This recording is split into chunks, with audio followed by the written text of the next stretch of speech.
Now, sports with Garrett Brown.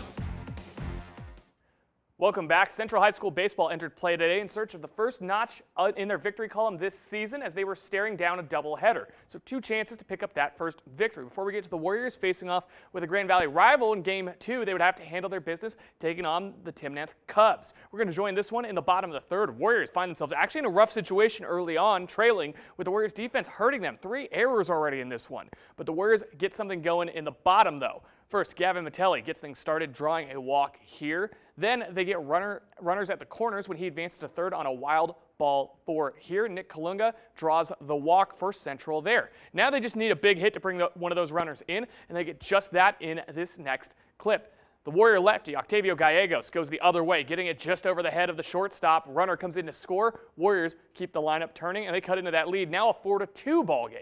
They're going to get another one here in this next clip. This one's kind of weird. Gallegos is going to take off to second there. The Timnath pitcher Colton Mitchell turns and tries to catch him in a rundown, but it's really the Cubs who are caught here with no clear way to get Gallegos out, and in the chaos, Kalunga comes in to score. 1-run ball game. The Cubs pitcher Mitchell, he bears down and gets out of the inning via the punch out, and the Cubs hold on to their lead just a little bit longer. Then they extend that lead to 2 here, where once again, first, the base runner is going to get caught in a pickle, and once again, amid the commotion, a runner's going to come around to score, but this time the Warrior defense gets the runner out at second after a while, and that was to retire the side. But Central still had their work cut out for them. First, after getting out of that inning, a Warrior lefty, Lewis Kuntz. He's going to hit a grounder with eyes that eats up the Cubs' defense. He's able to make it to first safely. Mitchell seemed to be like he was on the verge of snuffing out the Warriors' spark once again, striking out the next Warrior batter. And gave the Warrior batters issues from there on out. But once again, they find a way to break through. Kalunga coming through in the clutch, once again driving in a runner from third. Once again, it's a 1-run affair out at Simplesio, and they'd get another run this next clip. Trevor Zeke with a flyout with a runner on third to shallow right. Now the question is, would it have the distance to let that runner from third tag up? There's going to be a play at the plate, and it's a close one. Tim Breza breaks for home, head first slide, and he's in safe. And once again, there's some commotion that leads to some aftermath from this play after both Warrior runners take advantage and advance to third and second. Now the Hunters have become the hunted, with Central threatening Timnath with 2 runners in scoring position. And once again, it's one of those Warrior lefties just continuing to get the job done. Gallegos goes oppo, 1 Warrior in, second runner not that far behind, and the Warriors have themselves their first lead of the afternoon. And they'd go on to hold that lead, surviving a late rally in the 5th, and shut them out from there. The Warriors overcome some issues in the field with 8 errors in that box score, but it really doesn't make a huge impact when you're also piling on hits and runs in the box score.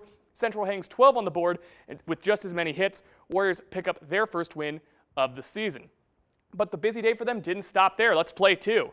The Warriors found themselves trailing Palisade in their rivalry matchup. We're going to join this one with the Bulldogs up 2 after an Easton Embry triple, and they keep it going. Dylan Larson here, he's going to go the other way. It's going to eat up that Warrior defender at first. Easton Embry comes around to score. Bulldogs get another, and they would threaten for more. Bulldogs get a ball on the ground. Great play here and throw from third baseman Pinedo, who gets him from third to get the out, but the runner does advance to third on that great throw. Nice flash and leather out there at the hot corner. That said, it's going to take more than that to slow down these Palisade bats. The junior Bulldog, Caleb Blank, lines one out to left field that brings a runner around to score. 6-3 ball game, and the big inning continues. 2-3, Hunter Howard goes down the left field line and gets it past the outfield. That rattles against the wall. 2 more Bulldogs are in to score now, and now Palisade is just really running wild at the plate, and now it just gets out of hand. Bases loaded for Titus Porter, and the Palisade senior draws a walk to bring in the 10th run of the ballgame. Double digits on the scoreboard now. The Bulldogs maintain their dominant lead. Taking down Central actually at a final of 13-2. Bulldogs now move to 3-1 on their season. Central splits their doubleheader and sits at 1-4 so far this season.